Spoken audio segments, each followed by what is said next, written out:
Hello folks, welcome to my YouTube channel, Watercolor Impressions. It's summer season in Toronto and it's one of my favorite season all year round. And we will paint one of the beaches near me. Before you go, hit the subscribe button so you guys can get weekly video updates from our channel. And let's get started, guys. I'll keep the drawing really simple so I can expedite this painting process. And when it comes to drawing, keep everything simple. And if you look at the reference, and the reference looks really empty, and if you would have painted as it is, it would have looked quite boring. So we have to create a little bit of interest in our painting. So I'm going to be introducing a little bit of things in the foreground, just to have a little bit of interest in the foreground. So I'll start with the first wash. The first wash is usually the sky, and it's the Cobalt Blue. I'm using Cobalt Blue for it, and I'm all the way taking it down and keeping it really simple. And at the bottom, I'm introducing a little bit of green in it because you can see there is a lot of trees, which is near the beach, which is on the other side of the lake. So at the bottom, I'm also going to introduce a little bit of pigment, so it kind of gives this loose edges for me, and it also gives this AC background as well. So now I'll start with the water.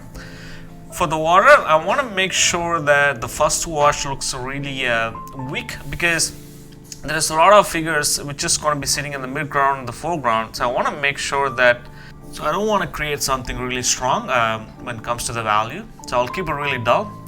So I'll start with the background buildings, the Toronto city line, the Toronto skyline. And when you do this, you can see in the reference it looked different, and in my painting I'm making it different. So it doesn't matter if you show this painting to someone and they would believe it's a Toronto skyline just by two of the building is the CN Tower and the white building is the BMO building. And this is when it comes to painting, the background is going to be staying as a background. When you see this painting from far, and you won't see that many details and in your painting. So we want to make sure that we are keeping it really simple. We don't have to spend that much time on it. And I'll try to zap it really fast, and you can see I'm also varying some colors here and there just to have a little bit of color variation, because there's one thing I've seen in a lot of watercolors is the monotonous of colors. So it's good to have a little bit of color variations in your painting as well. Even the CN Tower, I'm making sure to have it really simple. So the main focus of this painting, or the vision for this painting, is the water and the people in the foreground and the midground, and that's where everything should take place. So now I'll focus on the background. If you see the reference, and the trees look really dark, but I'm going to be making it a little bit lighter than the reference, because I want to make sure this goes in distance, and I want to create this depth in my painting. So whatever painting I do, I want to create depth, because sometimes when you take a picture with your camera, it gives this sharpness in your picture. Whereas if you go and see in outside, you will see there's a little bit of distance and a little bit of hazy atmosphere happens in the distance. And I'm trying to bring back those memory in my painting as well. And sometimes I do a small painting at the location just to see what are my values, and I'll just keep it aside and the reference, and I'll paint from there.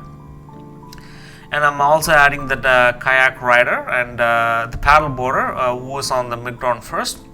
And I also made a little bit bigger than the reference. And I'm also adding another kayak, a couple. And there's also a person who was doing paddle boarding on the other side, so I also moved him to this reference. This is what the painting gives this opportunity for artists, that you could do whatever you want in your painting. If you have a camera or a photographer, you can only have to sit there and look for the exact composition to take place. Whereas painters, we can tell a story in an easy way, and we can add whatever we want, and we can create and disregard whatever we don't want. But when it comes to watercolor, there's a little bit of planning happens, so you have to be a little bit careful of what you're painting and how you're placing your objects and your elements in your painting. Because once you put something on watercolor painting, you can't go and fix it. So it's kind of like a challenging medium, but that's what I really like watercolors.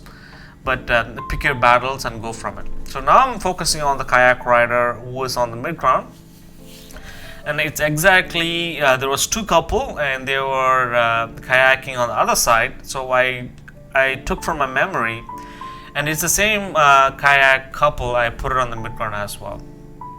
And see, this also creates a little bit of, if you see the reference and if you see your painting, it's already started looking really good just by adding the figures and creating the depth. And I'm also trying to create a S composition from creating a Z composition from the foreground to the midground to the background.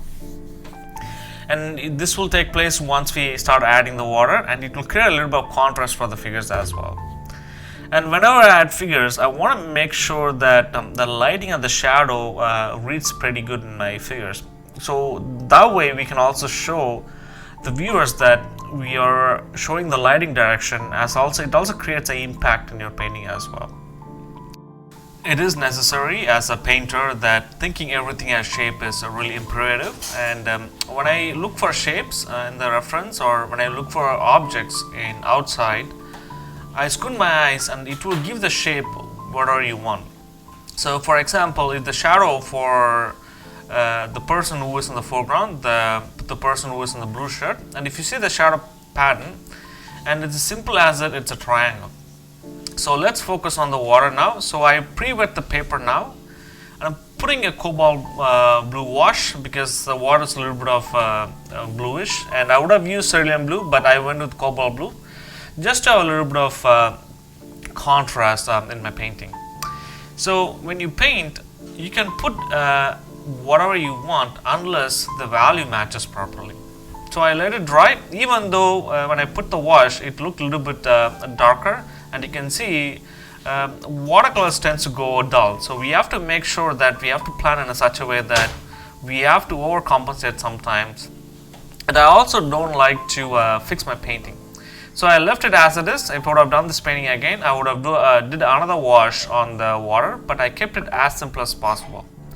So now I'm focusing on the figures, and I'm trying to bring a little bit of details in the figure in the foreground, because since they're in the foreground, I want to give them more details for them than the rest of the painting.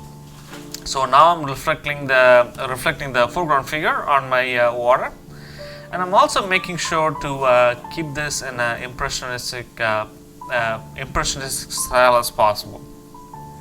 And I also want to give this painterly look in my painting, because if you paint as it is, sometimes even though when I paint painterly, a lot of people say that my painting looks like photographs.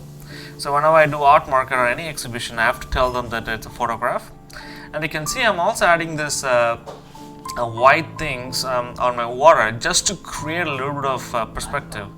And it also gives this directional lines, creating that S composition and the Z composition in my painting.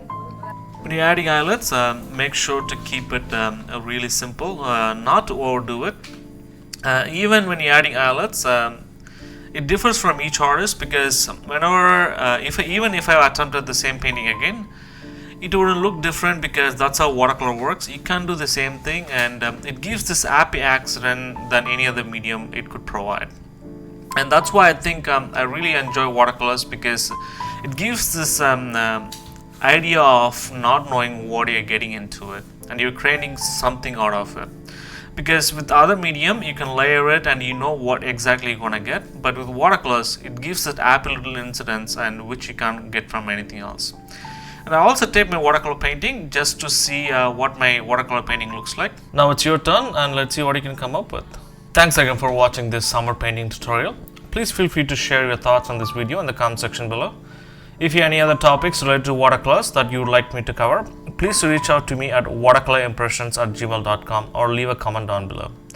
Don't forget to give this video a thumbs up and subscribe to our channel for weekly uploads, and share with your fellow artists, friends and family. And good luck at your painting, folks.